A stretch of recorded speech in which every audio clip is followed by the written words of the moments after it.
Hey guys, it's Andy. Welcome back to our Inflammo-geddon Bio-hacking Series. Today we're going to talk about another blood test that's often overlooked. But before we go any further, I'd like to say we're not doctors, and everything we're sharing today are functional ranges for optimal health. So always check with your doctors before doing any lifestyle changes, alright?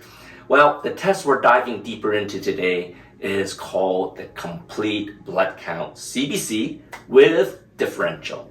Now, you might be thinking, CBC with Differential, that sounds like a math problem that I skipped in high school, right?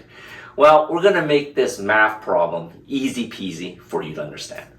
So, first off, what is CBC? Well, CBC stands for Complete Blood Count.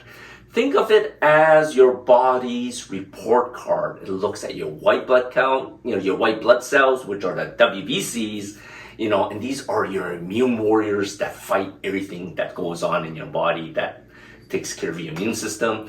And of course, the RBCs, which are your red blood cells, and these act like the info-carrying messengers for your bloodstream.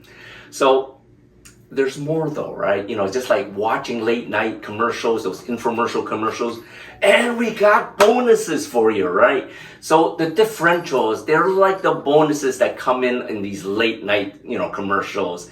And the differentials, they really just come down to breaking down what the 5 distinct types of of the white blood cells. Because why do you want a generic blood test when you want to see the whole picture, right? So let's meet the whole white blood cell squad, like these 5 distinct types. And it starts with the neutrophils. These are the first responders. They rush to the scene of infection, and their healthy range is 40 to 6%.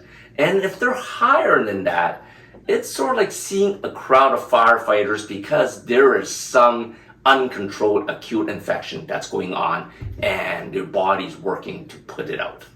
The second one is your lymphocytes.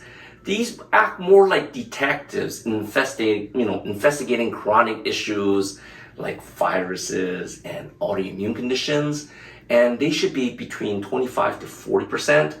And if they're higher, it's like a detective convention. You got chronic problems that's going to need a lot of detectives coming in to help you solve, right? The third one is monocytes. And think of these as almost like the cleanup crew, per se. They handle debris and they help you recover from infections. Their range is pretty small. They should be only between 0 and 7%. And if they're elevated, it could indicate liver dysfunctions or maybe a prolonged cleanup project like Epstein Barr virus, which seems to never leave your body, right? Fourth one is Eosinophils. These are your allergy alerts, and they should be between 0 and 3%, and they're higher. That means your body is setting up alarms for food sensitivities, environmental allergies, or even those pesky parasites, right? It's like if you see one cockroach in your kitchen, there's a whole lot more, right? So you want to watch those numbers. And the last one is your Basophils, and these are your histamine handlers. They should be between 0 and 1%, and if they're elevated, that means your body's histamine party is out of control, and you're really allergic to something. So you have to be careful of that number too. And of course, if your RBCs are not too good, maybe it's a sign of dehydration. Dehydration can cause these numbers to go all crazy. So the next time, ask your doctor for a CBC with differential. Think of it as your detailed report from your body's own superhero team. Each member has a role, and their numbers can tell you a lot about, that can tell you a lot about what's happening behind the scenes for your immune system and for the information. Remember, everybody, knowledge is power, or in this case, knowledge is biohacking your way to a healthier life.